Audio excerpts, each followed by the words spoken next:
जी। साली कुछ दिन यौरी बर्दाश्त करहो, साली कुछ दिन यौरी बर्दाश्त करहो, लेके चलब मेला विश्वास करहो, लेके चलब मैहर विश्वास करहो।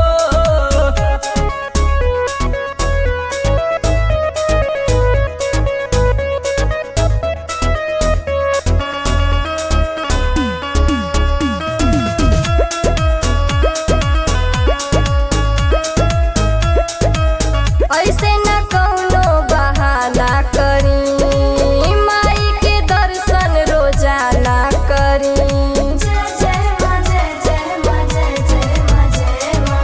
हुए द टाइम साली लेके चलब, माई के दर्शन संगे करब। ऐसे बोला जन साली बर्दाश्त करहो, ऐसे बोला जन साली बर्दाश्त करहो, लेके चलब मेला विश्वास करहो, लेके चलब मैहर विश्वास करहो।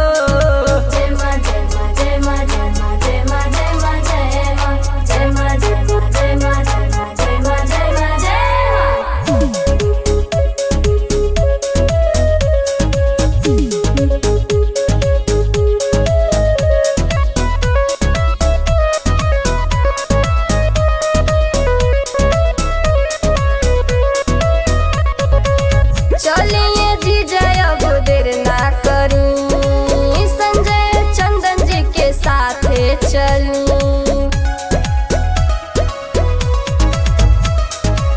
सुनो ये साली बड़ी प्यारी बाड़ू, राइटर भेज के घर वाली बाड़ू, आका सोनू के हथवे में हाथ जोड़ा हो, विशाल सूर्या के हथवे में हाथ जोड़ा हो, लेके चलब मेला विश्वास करहो, लेके चलब मैहर विश्वास करहो।